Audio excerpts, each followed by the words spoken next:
በስመ አብ ወወልድ ወመንፈስ ቅዱስ አሐዱ አምላክ። ዝኸበርኩም ህዝበ እግዚአብሔር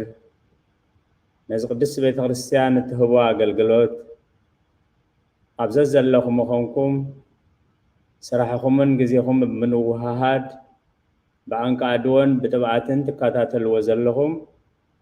ቅዱስ ቤተ ክርስቲያን እቲ ብሕቡእ ዝርኢ እግዚአብሔር እሴተ ጻድቃን ኣስበተ ፍታን ይኽፈልኩም ትብል። ንኹሎም በዚ ሰዓት እዚ ኣብ ፀበባ ኣብ ፀገም ኣብ ሽግር ንዘለዉ ረህዋ ሰላም ቅሳነት ዕረፍቲ ይሃቦም። ኣብ ቤት ማእሰርቲ ንዘለዉ ምውፃእ ሓራ ይፍጠረሎም።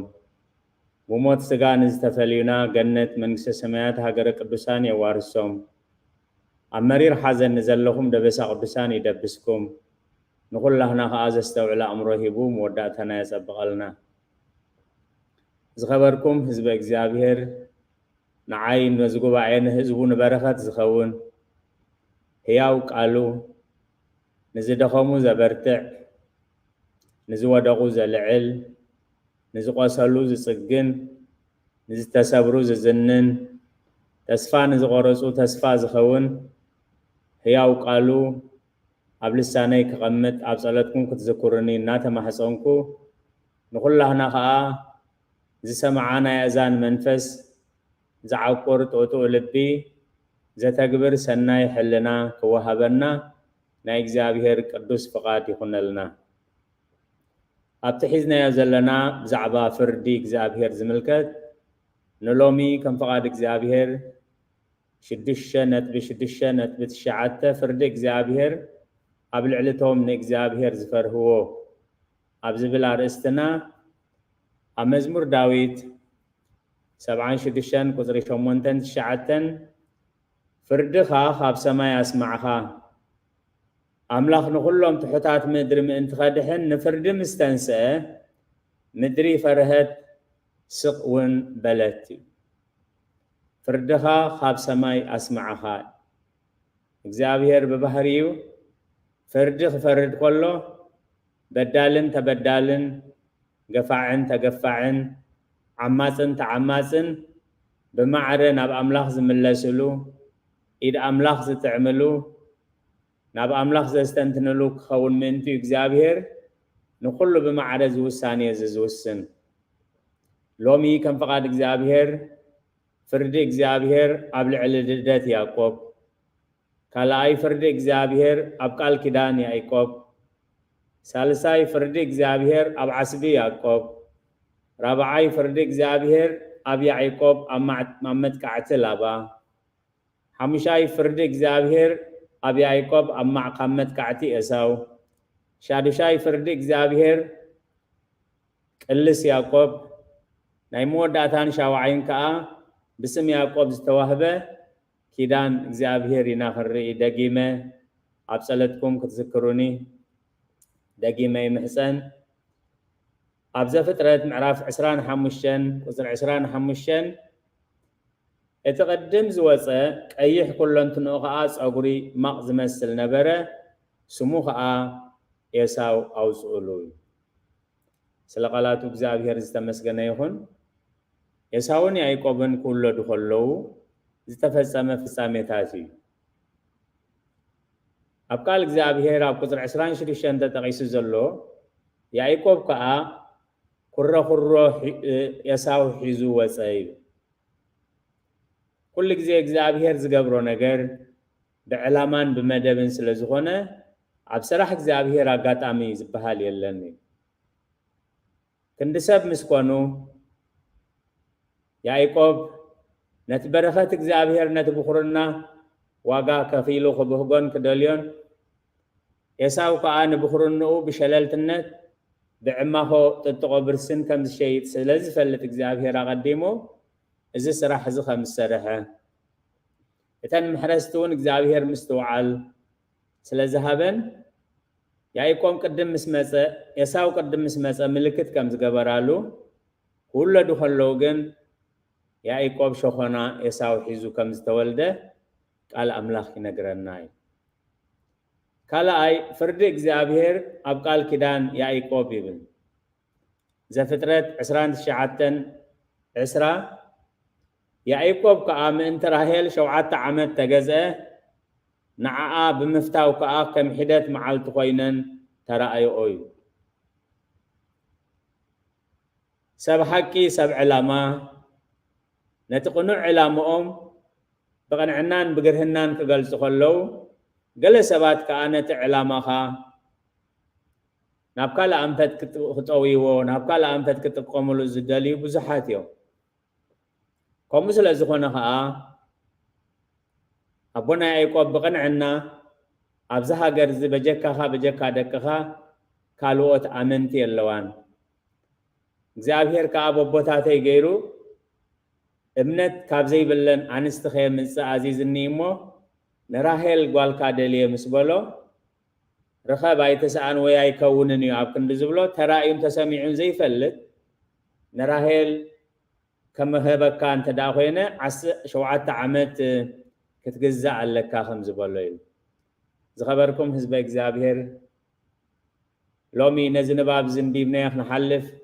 ኣብ መድረኽ ኮይና ክንምድረሉ ታራ ነገር ክመስል ክእል እዩ 7 ዓመት ይትረፍ 7 መዓልቲ ክትመላለስ ግን ቀሊል ኣይነበረን ንሰብ ዕላማ ግን ቀሊል ይኹሉ እግዚአብሔር ይመስገን ኣብ ቁጥር 26 ላባ ድማ ኣብ ሃገርና ንእሽቶይ ቅድሚታ በኽሪ መሃብ ከምኡ ኣይግበርን ኢሉ ኣታሊሉ ንልያ ምስ ሃቦ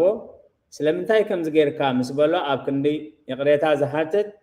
أبز هاجر بهل زهاجر لمد زهاجر كو بخور ولا عباي كلان اشتهاي وهابني سلازي كم يجرى عباي كلان اشتهاي كبكاي مجمريات موعل قدمي شوعات عمل أبا قعي قدم بقصايو مجمريا حتى كله زملس زخوها بس قبوز نبري ليا عباي حبتا سلازلا نليا أمبر نشتهي كل عباي كلان اشتهاي وهابني مو انت دليخان ليامبر ليا خلان رهيل اي بكاني قبلوز قبو امور داتاغن كم زعينت قبلو خلو نرئي اتزاقرم كا اب قطر 20 شوعاتن نايزا سومن زي عمل امو سلاتي كم بحدش مساي كالي شوعات عمت اتقزو مقزاتي في ادم ما خبكاي سلازن رهيل تدليخا كالاي شوعات عمت اباقي عقباس اللكاي از قليل سقمتي اين برني እግዚአብሔር አዝ በቦታቴ ገሩ አዚዝኒ አነኻ አኸምት እግዚአብሔር ዝዓዘዘኒ ገይረ ላባ ከምዝ ገይሩ ካብ ዘታለለኒ ግን ድሕሪ ሕጂና እወፁ ኣይጥምትኒ ናብ ደቁ ገጸ ኣይጥምትኒ ክብል ይኽእል እዩ ኣቦና ያዕቆብ ግን እቲ ሒዝዎ ዝነበረ ዕላማ ካብቲ እግዚአብሔር ዝበሎ መስመር ካብቲ አብርሃም ይስሐቅ ዝኸድዎ መስመር ካብቶም ዘይኣመንቲ ንስቶም ዘይኣመንቲ መውስቦ ኣይትግበሩ ዝብል ነዚ ትእዛዝ ንኽፍጽም ነዚ ሕግዝ ንኽፍጽም 14 ዓመት ንላባ ከም ተገዝኦ እዩ ሳልሳይ ፍርዲ እግዚአብሔር ኣብ ዓስቢ ያዕቆብ ይብል ኣብ ዘፍጥረት 37 ያዕቆብ ከዓ كروحن لزن حدان كاب زبهال أوام طلو لاباتر وسيدو أبو قلات قليتو نتا أباتر عرورباي قبروي قصر 20 شمانتن نتا عرورباي زقبرو أباتر دما أبتتن مقاسيتات مسي أنزسات يالو زاراماي زلو قابلاتات أبكلمتن مقاسة قبرمو كساتيا مسمسا يتلوان براي እግዚአብሔር ነቶም ዝፈርሑኻ ምልክት ሃብካዮም ከም ዝበሎ ኣብ ዓስቢ የታልሎ ስለ ዝነበረ ብዙሕ ግዜ እግዚአብሔር ካብ ዝገለጸሉ ምስጢር ከዓ እዚ ኣባትር ክርዋሕ ዝተባህለ ገረብ ቀሊጡ ዕረረባይ ገይሩ ኣብቲ ማይ ኣብቲ ውሽጢ ማይ ኣቐሚጡ እተን ኣባጊዕ ኣብኡ ክሰትያ ከለዋ ምስ እቲ በትሪ ምስተን ኣባጊዕ ዝኾነ ርክብ ኣይነበሮን እቲ ማይ ግን ምስቲ ባትርን ምስተን ኣባጊዕን ርክብ ነይርዎ እዩ ስለዚ ነዚ ምስጢር እዚ ወተመሰሉ ሰብኣይነ ኣባግዕ ኣላባ ወማይ ለሃበ ኣባግዕ ዘዮም ወጥምቀት ኣባይ ለቅድስት ቤተ ክርስቲያን ምስ ማየ ጥምቀት ምስ ማየ ዮርዳኖስ ዘሎ ምስጢር ትገልጽ እዩ ዓስቡ መሰሉ ንኽረክብ ዝኽኣሎ ملكت እግዚአብሔር ይነይሩ بزخانه يكون اتبتري تعباتر مس ملاد مس حبري نايتم زولدوم بزخانه يكون مقد التحازاي كإلني እግዚአብሔር ግን እሱ بزفقدو دقو بزردقو عمزده بزردقو وسانين فردن سلازقبر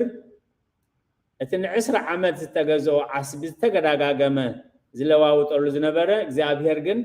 ከምዝ ገይሩ ክخحሰው ሆሎ ከምዝ ገይሩ ክድብሰው ሆሎ ይብቃል አምላክ ነግረና ይል ፍርድ እግዚአብሔር አብ ያዕቆብ አማዕጥቃዕቲ ላባ ይብል ራባዓይ ነጥብናዩ አብ ዘፍጥረት 31 ከም ቀደሙ አባጊዕ ላባ ጓሲዩ ካአትሆሎ ገዛ ምስአተወ ግን ገጽ ላባ ከም ቀደሙ አይነበረን እዚ ከያክል ከዓ ደቀ ላባ ንኩሉ ሃብቲ ቦና ወሪስዎ እናበሉ ከግሮምሩሙ ሰማዓይል እተው ደቀ አምላኽ ዝኾነ ክሰምዑ ከለዉ ዘረብኦም ናብ አምላኽ እዮም ንሕና ነቲ ሰማዕናዮ ስለምንታይ ከምዚ ትገብር ከምዚ ስለምንታይ ከምዚ ትብሊ ኢና ንብል ቶም ደቀ አምላኽ ግን ዝኾነ ክሰምዑ ከለዉ ናብ አምላኽ እዮም ዘቕርብዎ ኢሉ ስለዚ ያዕቆብ ገጽ ላባ ከም ቀደሙ የለን ደቁ ከዓ ከምዚ ኢሎም የግሮምርሙ ኣለዉ ስለዚ ዋ አምላኸይ ደጊመ ዲኺ ክግዛእ ወይ ካብዚ መግዛእቲ እዚ ኢኻ ናፃ ከተውፃኒ ኢሉ ናብ አምላኽ ምስ ሓተተ ኣነ ምሳኻ እሞ ሎሚ ካብ ቤት ላባ ንብረትካን ደቅኻን ስድራኻን ሒዝካ ውፃእ ዝብል መልእኽቲ ካብ እግዚኣብሔር ተቐበለ እዚ መልእኽቲ እዚ ምስ ተቐበለ ከይዱ ንራሄልን ልያን አምላኸይ ከምዚ ኢለኒ ኣሎ ስለዚ ምሳይ ክትከዳ ፈቃደኛታት ትኾንክን ምሳይ ክትከዳ ምሰቦኽን ክትተርፋ እንድሕር ኮይኑ ውሳኔኽን ከዓኒ ምሰቦኽን ክትተርፋ እግዚአብሔር ቅኑዕ ዝበሎ ክትገብራ ኢሉ ብቕንዕና ይገልጸለኒ እሳተን ከዓ ምሳኻ ኢና ንኸይድ እምበር ኣይንተርፍን ኢና በሎ እዩ ስለዚ ያዕቆብ ድሕሪ 10 ዓመት ካብ ቤት ላባ ደቁን ጥሪቱን ስድርኡን ሒዙ ክወፅእ ከሎ ላባ ብዙሓት ሰባት ኣኽቲቱ ንያዕቆብ ካብ መገዲ ክመልሶ ተበገሰ እዩ ኣብ ዘፍጥረት 31 24 አምላኽ ገና ብሕልሚ ናብቲ ላባን እቲ ሰሪያዊ መፂኡ ንያዕቆብ ጽቡቕ ኮነ ክፉእ ከይትዛረቦ ተጠንቀቕ በሎ ኢሉ ክብሪ ምስጋና ንዑ ይኹን ስድራን ቆልዑን ህፃውንቲ ሒዙ 3 መዓልቲ ዝተጓዕዞ ጉዕዞ ኣብኡ ኣርኪቡ ክመልሶ እሞ ንዘለኣለም ኣብ ገዝኡ ግልያ ክገብሮ ብዝሓሰበሉ ግዜ እግዚአብሔር ግን ቅዱስ መልአኹ ልኢኹ ንያዕቆብ ሕማቕ ኮነ ጽቡቕ እውን ኮነ ከይትዛረቡ ጠበቆኦም ሓያል እዩ ኮፍ ኢሎም ከለዉ ከዓ ንምጉቶም ይውዳእሎም እሞ ናይ ቀደም ደረት ኣይተዝብል ኣብ ግራት ዘኽታማት ከዓ ኣይትእቶ ጠበቆኦም ሓያል እሞ ኮፍ ኢሎም ከለዉ ንምጉቶም ክውዳእሎም እዩ ከም ዝተባህለ ኣብ ምሳሌ 23 ቁጥሪ 10-11 ንያዕቆብ ሕማቕ ኮነ ጽቡቕ ከይትዛረቡ ወለድና ካብዚ መሰረት እዚ ብምግባር ይትረፍዶ ክትሃርሞስ ፅንፅያ ዓይኑ ከይተንፍረሉ ዝብል መጠንቀቕታ ይህብዎ ምዝ ቃል ዝኸይድ እዩ ንያዕቆብ ሕማቕ ኮነ ጽቡቕ ከይትዛረቡ ኣብቲ ዘለዎ ኸቢብዎ ሓዲሩ ንጉሆ ምስ ኮነ ግን አምላኽ ኣቦታትካ ኢልዎ አምላኽ ኣቦታትካ ለይቲ መልአኹ ልኢኹ ንያዕቆብ ክፉእ ኮነ ጽቡቕ ከይትዛረቦ እንደዘይብለኒ ነይሩ ሎሚ ዝደለኽዎ ክገብረካ መደብ ነይርኒ አምላኽ ኣቦታትካ ግን ሎሚ በዚ ሰዓት እዚ መልአኹ ልኢኹ በዚ ለይቲ እዚ ንያዕቆብ ሕማቕ ኮነ ጽቡቕ ከይትዛረቦ ኢሉኒ ስለዚ ኣብ ልዕሊኻ ወላ ሓንቲ ክገብር ኣይክእልኒ ክብሪ ንዝኽሪ ስሙ ይኹን ፍርዲ እግዚኣብሔር ኣብ ያዕቆብ ኣብ መጥቃዕቲ ኤሳው እዩ ያዕቆብ በበረኸት ያዕቆብ ብጸጋ ዝነበሮ ስደት ሓደ ነይሩ ስድራ ኮይኑ ክወፅኡ ተመሊሱ ክመለስ ከሎ ጉዳይ ኤሳውን ያዕቆብን ግን ገና ኣይተፈትሐን ነበረ እዩ ኤሳው ያዕቆብ ሓውኻ ይመጽእ ኣሎ ምስ በልዎ 400 ዝኾኑ ሰባት ሒዙ ይጽበዮ ነይሩ አቦና ያዕቆብ ግን ኤሳው ብኸመይ ይዳለሎ ኣነኸ ብኸመይ ይገጥመሉ ዘይኮነስ ብትሕት ዝበለ መንፈስ ኣብ ዘፍጥረት 33 ቁፅሪ 3 ንሱ ድማ ቅድሚኡ ሓሊፉ ናብ ኤሳው ክሳብ ዝበጽሕ 7 ሳብ ናብ ምድሪ ሰገደ ክብሪ ምስጋና ንዑ ይኹን እግዚአብሔር ዘዕበዮ እግዚአብሔር ዘኽበሮ ኣብ ቅድሚ ላባ ከመይ ገብሩ ከም ተጣወቀሉ ዝፈለጠ ያዕቆብ እግዚአብሔር ምሳይ ኣሎ ብሃብትን ብኽብረትን ብውላድን ከማእኺለን ከቢደን ኣለኹ ኤሳው ዋላ ሓንቲ ዝገብሮ የብሉን ኣይበለን ኢሉ ናብ ኤሳው ሓዊ ክሳብ ዝበጽሕ ከዓ ኣብ ምድሪ 7 ግዜ ሰገደ እዩ ገጽካ ገጽ ኤሳው ሓወይ ምርኣይሲ ከም ምርኣይ ገጽ ኣምላኽ እዩ ዝገልጾ ስለዚ እግዚአብሔር እውን ካብዚ መጥቃዕቲ እውን ህይወቱን ስድርኡን ማሉን እግዚአብሔር ከመይ ገይሩ ከም ዘናገፎ ከመይ ገይሩ ከም ዝሓለዮ ከመይ ዝመሰለ ጥበብ ከም ዝሃቦ ክገልጾ ከሎ እዚ ባርያኻ ያዕቆብ ዝለኣኾ እንዳበለ እዩ ብትሕትና ዝገልጽ እዩ ስለ ቃላቱ እግዚአብሔር ዝተመስገነ ይሁን ሻድሻይ ፍርዲ እግዚአብሔር ኣብ ቅልስ ያዕቆብ እዩ ኣብቲ መገዲ ያዕቆብ ሙሉእ ለይቲ ክቃለስ ከም ዝሓደረ ምስ ሓደ ሰብኣይ ኣብ መጨረሻ ከዓ እቲ ዝቃለሶ ዝነበረ ምሕኩልቱ ሃሪሙ ምሕኩልቱ ከም ዘምለቆ ይገልጽ እዩ ኣብ መጨረሻ ግን እቲ ዝቃለሶ ዝነበረ ሰብ መሬት ይወግሕ ኣሎ እሞ ፈንወኒ ክኸይድ ምስ በሎ ኣብ ዘፍጥረት 32 ቁፅሪ 26 እቲ ሰብኣይ ድማ ምድሪ ይወግሕ ኣሎ እሞ ሕደገኒ በለ ንሱ ከዓ ከይባረኽካንስ ኣይሓድገካን እዩ ሓደ ምዝቃለሰካ ሙሉእ ለይቲ ክቃለሰካ ንዝሓደረ ወቂዑ ምሕኩልትኻ ንዘምለቆካ ሰብ መጻርርትኻ ካብኡ በረኸት ትጽበድ ኢኻ እግዚአብሔር መስገን እቲ ናይ ኣምላኽ ሰብ ንኹሉ ይምርምር ንሱ ግን ብሓደ እኳ ኣይምርመርን እዩ ስለዚ በለ ምስ መን ቃለስ ኣሎ ብኸመይ ቃለስ ኣሎ ዓወት ቃልሱ ብኸመይ ዝባረኽ በረኸቱ ብኸመይ ነባሪ ዝኸውን ስለ ዝፈለጠ ከይባረኽካኒ ኣይሓድገካኒ ስለ ቃላቱ እግዚአብሔር ዝተመስገነ ይኹን ካብቲ ብዙሕ ብሒደት ካብቲ ነዊሕ ብሓፂር ካብ ታሪኽ ያዕቆብ ካብ ዝረኣናዮ ብስም ያዕቆብ ዝተዋህበ ኪዳን እግዚአብሔር እዩ ኣብ ዘፍጥረት ኣብ ፃዋዒት ኣቦና ሙሴ ምዕራፍ 2 ቁፅሪ 24 ኣምላኽ ድማ ቅዝምኦም ሰምዐ ኣምላኽ ከዓ ነቲ ምስ አብርሃምን ምስ ይስሐቅን ምስ ያዕቆብን ዝኣተዎ ኪዳን ዘከረ ደቂ እስራኤል 430 ዓመት ኣብ ግብጽ ክነብሩ ከለዉ ኣጋጣሚ ኣይነበረን መደብ ግብፃውያን ስለ ዝሓየሉ እውን ኣይነበረን ነቦና አብርሃም ክነግሮ ከሎ ዘርእኻ 430 ዓመት ኣብ መግዛእቲ ክነብሩ እዮም ድሕሪኡ ዘበን ምስ ኣኸለ ግን ነቶም ሳቀይቶም ቀፂዐ ናብ ዝመሬት እዚ ክመልሶም እየ ነዚ ርስቲ እዚ ከዓ ንዘለዓለም ንዘርእኻ ከውርሶ እየ ኢሉ ምስ በሎ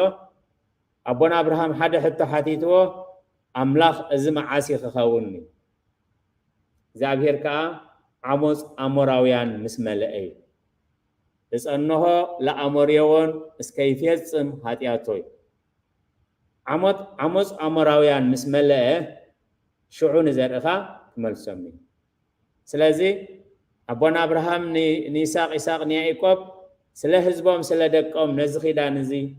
ኩሉ ግዜ ይጽልይሉ ስለ ዝነበሩ ንሳቶም ብስጋ ምስ ሓለፉ እግዚአብሔር ክብል ከሎ ኣምላኽ ድማ ቅዝምኦም ሰምዐ ኣምላኽ ከዓ ነቲ ምስ አብርሃምን ይስሐቅን ያዕቆብን ዝኣተዎ ኪዳን ዘከረ ስለዚ ኣብ መዝሙር ዳዊት معرف عسرا قصر حدا እግዚአብሔር በመዓልቲ ጸበባ ይስማዕኻ ስም አምላኽ ያዕቆብ ከዓ ልዕል የብልካ እንዳበለ መመረቂ ኮይኑ ቅድስት ቤተ ክርስቲያን ከዓ ሁሉ ጊዜ ሶኒ ነዚ ስብሃተ ነግህዚ እተብጽሖ እያ ከምዚ ከዓ ይብል ይስማይከ እግዚአብሔር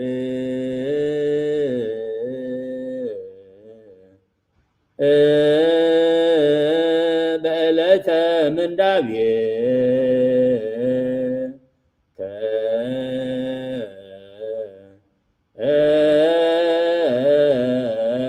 ወይቁም ለከ ስሙ ለአምላከ ያዕቆብ ስለ ስሙ እግዚአብሔር ዝተመስገነ ይሁን እግዚአብሔር በመዓልቲ ጸበባ ይስማዕኻ ስም አምላኽ ያዕቆብ ከዓ ልዕል የብልካ እቲ ያዕቆብ ዘዕበየት ያዕቆብ ዝመርሐ እቲ ያዕቆብ ኣብ ኩሉ ጸገሙ ዝመለሰ ከምኡ ከዓ ኣብ ግዜ ጸበባኻ ኣብ ግዜ ሽግርካ ይርዳእኻን ይመልሰልካን ኣብ መዝሙር ዳዊት 146 ቁጥሪ 5 አምላኽ ያዕቆብ ዝረዲእቱ ተስፍኡ ኣብ እግዚአብሔር አምላኽ ዝገበረ ሰብ ብፅኡ ስለ ቃላቱ እግዚአብሔር ዝተመስገነ ይሁን አምላኽ ያዕቆብ ዝረዲእቱ ንያዕቆብ አምላኽ ካብ ምንታይ ይረዲእዎ እግዚአብሔር ንያዕቆብ ብኸመይ ይረዲእዎ እግዚአብሔር ንያዕቆብ ብኸመይ ይዕብይዎ እግዚአብሔር ንያዕቆብ ብኸመይ ይባሪኽዎ ንሕና ከምኡ ክንባርኽ እንታይ ክንገብር ኣለና ኢልና ነቲ ጉዕዞ ቅዱስ ጉዕዞ ክንብህጎን كندليون كن عقصون مئنتي أملاخ يعقوب زراديوتو تسفوخ أب زابير أملاخ زقبرسب بسيء سلازي أزيس أقازي أبي يعقوب أبولي كدان توسينو ترايز ترفة زي كونس أب كلهم دك أملاخ كم زخدي قلسي تاريخ هواري قدس باولوس كم زنقرنا أب قبر هواريات معراف عسران شمونتن وصل سلسة خصاب شديش زلو أولوس قد بزح قشم أكيبو نابحاو تخلو تمن بمخنيات رس نوسيو أب إيدو نخيسو تلتل بليل كل جزيتهم دك إجزابير بزحات هاقلقلت بزحات مهارو يبني رومو كيدوك أشمام سخيد عنشاتهم سوزق الزقبارو كبلو كبل يخيل نيروغن كل سراحتهم دك أملاح كل سراح بتحت الناس لازقبرو بعلونة سراح سروحو 5 نبرة تمن كأخم جنخاص يجلس وتم دك عدها أراوي تابيدو تلتليلو مسرعيو نحد حدوم مزسب عايزي برجز قتال نفسي كبحر وانت دحنس تحنز فد أملاخ بهوت كنبر أحدو كنت بها حالي እግዚአብሔር ካመን ከስተ ተመን አትማን ዘናገፍ ጥራይ አምላኽ ዘይኮነስ ንመን ከስቲ አትማን ከንቱ ዝገብር ያው አምላኽ ክብርን ዝኽርስም ይሁን እግዚአብሔር ካመን ከስቲ አትማን ዘድሕን አምላኽ ጥራይ ዘይኮነስ ንመርዘ አትማን ከንቱ ዝገብር አምላኽ እቶም ሰባት ግን ከም ምዃኑ ስለ ዘይተረድኦም ብርግጽ እዚ ናይ ደም ሰቢ ካብቲ ኩሉ ናይ ባሕሪ መከራ እኳ እንተወፀ አምላኽ ግን ብህይወት ክጸንሕ ሓደጎን ምክንያቱ ናይ ደም ሰብ ሰብ ዝመስሎ እዩ ዝዛረብ ሰብ ደገ እዩ ዝርኢ አምላኽ ግን ውሽጢ እዩ ዝርኢ ኣብ ቁጥሪ 5 ንሱ ግና ነታ ኣራዊት ናብ ሓውድ ፀጋ ኣበሎ ገለውን ኣይጎድኦን ኣብ ቁጥሪ 6 ንሳቶም ከዓ كحبت ويحج حج ما يتخودق إلهم يصبي ونبرو نوح تصبيهم أما أقوى 5 تقود مسرعيو إزس أملاخ إلهم قالهم لوتي أملاخ أبدأ كفر دخل فرد كله سبات قالهم يلوتو سبات قالهم يعزفو كبرنا زخر سميهون سلازخ أيو أملاخ يعيرك أبز رديئتو تسفوها أبز أبهر زقبرسب بزيء تبهلو نزي تسفاز استواهبنا ቅዱሳን አቦታትና ከዓ ነዛ አሰር እና ሰዓቢ ኩሉ ዝገብርዎ ኩሉ ዝዛረብዎ ብመገዲ እግዚአብሔር ንመሪር ናብ ጥዑም ንርሑቕ ናብ ቀረባ ንጸልማት ናብ ብርሃን እናቀይሩ ዝነብርዎ ኣብ ታሪኽ ቅዱሳን አቦታትና أب مصحف أرجاو منفساوي درسان إسراء وسدستيبل إزي أرجاو منفساوي حدا كابتم سلسته مصحف منقوسات يمالتيو إز مصحف منقوسات كم تسرعات قدس بيت خريستياننا زخونه أمنقسنا هيوت كنبر زوسنا سب نزوم مصحف تزيوم أقدمو يمهارو مخنياتو تقعزو كمي مخانو خفلطو مئنتي مستمهرو يخلو دي أي كولوني سواعيثي دي أي كونن نخفلت مئنتي كاب سلست عمد زي واحد قدس بيت خريستيان تمكرو وي أمكرو إلى تهبو أزي مسيوتي السما معي بحيل أملاخ بسقى أملاخ قبل صحيح إلى توسينو خا اتقدام كا نتقبلو كندي جزي وسدلو انتهي مزنعتي يقبر بذا حليفهم يما أمنكو سنة هو زعتو كمتي حقنا إجزابير يلو سلازي زا أرقاو منفساو زبهال عبدرسان عسران شدشان انتهي تقميت له زي ويلت قال اكويا هبسناي ويزرق سلامة معك لأهاو يسايد هوة لنفسه كدق ما زي ويلت قال اكويا هبسناي ويزرق سلامة معك لأهاو يسايد هوة لنفسه مالت نخوفو قال نفسناي زلود أما أكل حوات كأسلام زرق نهوتو يعدقا نهوتو يدحنا نهوتو يتريا تايز قبر نخوفو قال نفسناي زلود أما أكل حوات كأسلام زرق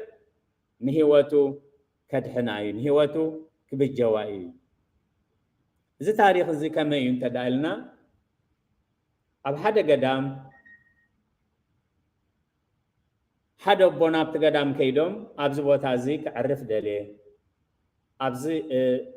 سموا بوتازي خوين خان عملاخي كملخ دليمو فقادكم تخوينوس كتفقدوا لي نسبالوهم توم أبا منيه نايت قدام فقادنايو أزي بوتا أكزابيهريو نأكزابيهر عملاخكم أمسكنوس اللي لهم يفقد اللهم أقلقلاتهم مش جمرو سأقوم أقلقلات حزبي سلز نبره أبتزلوا بوتا بزو حسابكم أصام جميري أما عديوم أبتزلوا تمابو بزو حسابكم مسرعيو نحنا خندز عمت هابز غيرنا سبات كمزي مسيومنا يفلتن يوم الزين دحركم وغيرو زساب السعبو خينو صباح نقوزا أبا من يتيك من تلني لهم نتردهم كيد نزسباي أبز خي تحدد كيد أبكال لكاخيد بولو يلو اتراد إيوي تتمهارايقن أبوين أباهم ليخني كمين لهم بوتا خميت سامعكم انتهى اللو خبانا زد ليكم إلكم أبوين أبوء تم أبا من يتقن أبز خي تحدد أبز خي توعلك ألتفكا خابز كيد لهم يمليهم اتوم أبو خاء زيابهير سلز قلس اللهم بمحرة أملاخ بسألتكم صبوا الله إلكا نبوها سلامتا أبصح الليل نصبحيتو بدد مسبلو تما أبا من يتقن اتوم أبو عيكادون تهزبها أمل شخوص جميرين سلازي تمالي كمزي لكانيرة إذا سبا عيكادون أرلو حجخا أكيدكا أبزخيتو على أبزخيت حدد كيد بلوين كيدو تردي أبوي كمي لهم كمي حديركم كمي وعيلكم بوتا كمي تسامعكم انتهى اللو خبانا زدليكم كن حكزوكم إلوم لإخوم نمو انتهى اللو خباكم زدليك خبانا زدليكم بروح ودي نبوها خمز بلالي بمحرة أملاخ بسألتكم صبوغ على إلكا نبوها سلامة أملاخ أقرب الليل أبسال ساي قزيقن أنا بعلي كيدخ صقول للنمبر إذا سبع إزاي سمعني لهم كيدهم أبتزل وقوبو خيدهم أبتمنصرهم هذا سبع كساب حجب زلخة إلا مو هو بمحرة أملاخ بسألتكم كساب حجب زلخ وكساب حجها أبهي وتالهم أما زلزل أخكو رد أي ثمهارة يا نجاركم عندي نجير النمبر انتهي له نجيروكا أبويسي كميل لهم دحند لهم بوتا كمي تسامعكم نفاس كمي تسامعكم انتهي له كابانات دليو حجز إلو زمال اختزاء بسيح الليل كبرين زخر سميهون تايلم تمابشعو أنا ردي نسو بحتاوي إذا له حلافنتن سلطانن نايزتا مهاري ينبر إذناته يكونن أنا نزا أي بقى عخوان نزا أي بس حكوان إلهم نتزنا وروم سلطانن حلافنتن بوتا نتردوم نتتمهارايوم قديفهم ندقنا بردنا كمتن السورادوم زعابيو بردنا من انتخابيو نابزي هوات زتمليسهم سلازي أب مأتو تقسنا خم قال إخزابير انتايلو أب 7 شدشن شمونتن تشعتن فردخا خاب سما يسمعها أملاخ نخلهم تحتات مدري من انتقادحن نفرد مستنسئة مدري فرحت سقون بلتي كبري نزخر سميخون سلازي إخزابير بخمي يعي بخمي يسرح سلمنتا يسرح سرح إخزابير كان استوعلو من انتي نخوفو قال نابسنا يزلود أما أكل حواتك أسلام زرق نهيوتو يعدقاي سلازي خايب قال أملاخ أو قداماي بيتروس معراف كلتا قصر 10 شدشة حادو قاسل حلينا أو قدما أملاخ تعميسو وهي انت تعقسة ازي سقائي سلازي حزب إخزابير كل جزي إذا أقلقلوت زي سبكت أيكونن إذا أقلقلوت زي تمهرت أيكونن إذا أقلقلوت زي ننفسنا نقلقلوتنا بقال إخزابير نقال إخزابير كأب أقلقلوتنا رينا نهيوتنا أبقال إخزابير رينا أبيناي بوت أبيناي مقد خمزلنا النساسيرنا نتقنو عسنعنا خنحزو نت إخزابير زي كبرلون عنا زي تكم كأ متعر راي كنقبرلون أبا منيت كونكا حلاف كونكا قدامكا قديفكا ملشكا تابكا لقدام كيركا تمهراي كونكا خدجمر ردي كونكا خدجمر قليل أي نبرن إخزابير مستوعى المسحابهم جن سبات ردوهم بخمي عبي جنان السون كيف لتو وتمهراي يوم ندا مسلم سرحتين يوم ندا فسلم قلي يوم ندا مسلم بسقع عبيو نتنسوم زبلو نبرخات زي كون قال نبرخات لويتو إذا فرز مسرع أيومه زخونة سب تجاجي خات ملس زخونة سب زجي جر كاز بولم سب يلا نزب أمام نيزيون جن إخزابير راب سماي فرد خامس مس اسمعها مدر فرحة تانكت كات مزبلو وساني إخزابير مسرعيو إزجيروم حدا قاس الحلينا بكرم أملاك تعميسو وهين تتعجسي سلزي حزب إخزابير راب زدي نازل لنا من البات أبزح جزية نسمعه ويزبلنايو أدقز جبركات أيك جبر رزبل درسانات ناي سيطان بفلات تكون بزي فلات نزارو بولو بزح جزية كم زعينة ردي زلناها وحدات زي كنكون مثقليناي أزجن فتينا سلينا نبرخات زخونا يكونن أز درسان سيطاني قال أملاخ جن حدا قاس لحلينا بكرم أملاخ تعميسو وهين تتعجسه أزز أجا أملاخ مجدنا مجد قويتاي مجدنا مجد استيفانوسي كاب استيفانوس نلع اللي تبدل سبيلا استيفانوس جن وإخزابير نفسه يتقبل زقبرو ويفلتن يا ممو يقرأ بللن أبوتاتنا هوارياتك انتهى يوم أوريسو منا أبقدامي كورنثوس معرف 4 وصل 10 حدق 17 سلسته كسع حج نتأمن نسأمئن نعرقن نصفعنا لنا محدر كآية بلنان نعلم بخمي صبيوا نيروم بخمي يحلفوا نيروم أقلقلتهم انتهى يمثل نيرون نخنفلت من انتي امبر زروخة بس أبابا سفليتو 5 قنو يليكون نهاري قدس باولوس جن نتأمي نسأمئ نعرق نصفع محدرون يبلنان إذا كله تداراري بخمس تخلو بسقا قليل دمسلكم من البعض سلزي تعمنايو بتكبار سلزي تعمنايو أما صحافهم بيبكا تحلف قليل تخون قليل كتأمي كتسمع كتعرق كتصفع محدر مسألة زي بالكهت كون أب كم زوان جن انت يوم زقبر نيرو بجزاء داونا نعينا دمان سعريل مخنياتو نتت أميتن سمن كالجست خينو بجزاء داونا نعينا نسعر الناس عرفونا نمرق الناس وجونا نعكس الناس حمنا نمعدالو ناي كسع حجي كم قحاف عالمن كم ناي كلاتهم من قدف كنا لناي زخبركم حزب إخزابير እናተጸፋዕና ንምርቕ ዶ እናተጸፋዕና ክንምርቕ ተዳሊና ኣሎና ዶ صباح ንግሆ እንታይ ገርኩም እንታይ ሰሪሕኩም ኣብ ንበሃለሉ ግዜ ክንዲዛ ዓመት ቀዲሰ ክንዲዛ ዓመት ሰቢኸ ክንዲዛ ዓመት ምሂረ ክንዲዛ ዓመት ዘሚረ መለክዒ ናይቲ መዓልትትን እሱ ኣይኮነን እግዚአብሔር ይርዳአና እናጸረፉና ንምርቕ እናሰጎጉና ንዕገስ ስለዚ ከምዚ ስለዝበሉና ንሕና ከዓ ከምዚ ክንገብር ኣለና ንሳቶም ከምዚ ስለዝገበሩ ንሕና ከዓ ብከምዚ ክንምለሰሎም ኣለና ንሳቶም ብከምዚ ስለዝኸዱ ንሕና ከዓ ብከምዚ ክነኳልሞም ኣለና እዚ ኩሉ መገዲ ናይ እግዚአብሔር ኣይኮነን ምናልባት ኣብ ዓለም ጥበብ ክመስለና ክእል እዩ ብልሒ ክመስለና ክእል እዩ መንፈዓት ክመስለና ክእል እዩ ኣብ ስራሕ እግዚአብሔር ግን ጥበብ ሰብ ክሕወሶ የብሉን ስለዚ ከዓ ሐዋርያ ቅዱስ ጳውሎስ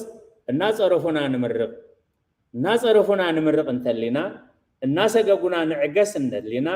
እናተሓመና ንምዕድ እንተሊና ኣብቲ መስመር ኣለና ኣጽኒዕና ንሓዞ ካብዚ ወፃእ እንተሊና ከዓ ከም ኣበምኔት እንታይ እዮም ገይሮም እዚ ቦታ ኣይኮነን ኣነ ረድኢ ከዓ ባሕታዊ እዚ ደረጃ እዩ ፍርድኻ ምስ ኣስማዕኻ ምድሪ ሰምዐት አንቀጥቀጠት እውን ክብሪ ንዝኽርስሙ ይኹን ስለዚ ጉዕዞና ጉዕዞ ያዕቆብ ጉዕዞና ጉዕዞ ሐዋርያ ቅዱስ ጳውሎስ ጉዕዞና ጉዕዞ ዝረድኢ ክኸውን እዚ ረድኢ ንበረኸት ኮይኑ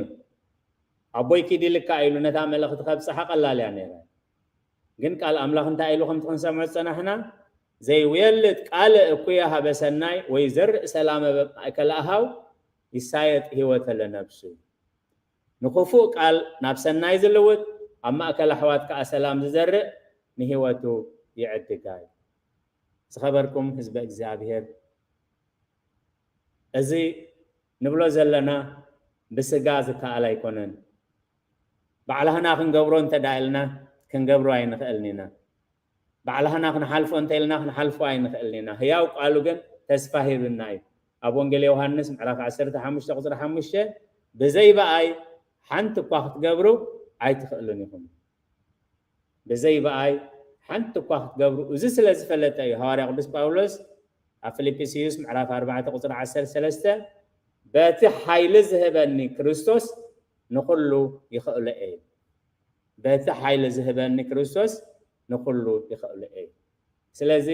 ለምኑ ክወሃበኩም ድለዩ ክትረኽቡ ኩሕኩሑ ከዓ ክራሓወልኩም ኢሉ ህያው ቃሉ ስለ ዝሃበና ዝጎደለና ክንምላኣልና ዝበደልናዮ ይቕረ ክብለልና ልዕሊ ኩሉ ግን ኣብ ኩሉ ኣገልግሎትና በቲ ቅዱሳን ዝኸድዎ ኣሰኣሰር ቅዱሳን እናኸድና ንዛረቦ ንሓስቦ ንገብሮ ኩሉ ንበረኸት ክኾነልና ሎሚ ህይወትና ብቓል እግዚአብሔር ክንሪኦ ከምዚ እንዲኦም ዝገብሩ ዘለው ከምዚ እንዲኦም ዝብሉ ዘለው ብዙሕ ክንርኢ ንኽእል ኢና ግን ቃል ኣምላኽ እንታይ ኢሉ እግዚአብሔር እንታይ በለ እግዚአብሔር ከእንታይ ተዛረበ በሉ እግዚአብሔር እንታይ በለ እግዚአብሔር ምስ ተዛረበ እግዚአብሔር ፍርዱ ምስ ኣስመዐ ንዝነበሮም ናይ ብሕትውናን ናይ ኣበምኔትን ማዓርግ ደርቢዮም ናብ ርድእና ክመለሱ ዝረድኦም እቲ ቃል ብግቡእ ከስተውዕልዎ ስለ ዝኸኣሉ ውሳኔ ኣምላኽ ኣብ ረድኦም ዝነበረ ነቲ ጉዳይ ከመይ ገይሩ ከም ዝሓዞ ከም ዝፈትሖ ሎሚ ቤተ ክርስቲያንና ከምዚ ዓይነት ጥበብ ሎሚ ቤተ ክርስቲያንና ከምዚ ዓይነት ትሕትና ሎሚ ቤተ ክርስቲያንና ከምዚ ዓይነት ምስትውዓል ዘድልዮ ዘሎ ግዜ እዩ እሞ ህያው እግዚአብሔር ኣምላኽና ስለቲ ቅዱስ ስሙ ኢሉ ንመራሕትና ነቦታትና ንዓና ንደቀና ከምዚ ዓይነት ጥበብ ከምዚ ዓይነት ምስትውዓል ከምዚ ዓይነት ትሕትና ክህበና እሞ ንሓስቦ ኩሉ ንበረኸት ክኸውን ንዛረቦ ኩሉ ንበረኸት ክኸውን ንስጉሞ ኩሉ ንበረኸት ክኸውን እግዚአብሔር ይርዳአና ጽኒልኩም ስለሰማዕኹም ንትገብርዎ ጸሎት ኩሉ እግዚአብሔር ይስማዕኩም ጸጋ ጎይታናን መድኃኒትናን ኢየሱስ ክርስቶስን ፍቅራ ኣምላኽን ሕብረት መንፈስ ቅዱስን ኣብ ጽርሐ ጽዮን ኣብ ልዕሊ ቅዱሳን ኣቦታትና ሐዋርያት ከም ዝወረደ ሕጂ እውን ኣብ ልዕለይን ኣብ ልዕሊ ኩልኹምን ዕፅፍን ድርብን ኮይኑ ይረድ ስለ ቃላቱ እግዚአብሔር ዝተመስገነ ይኹን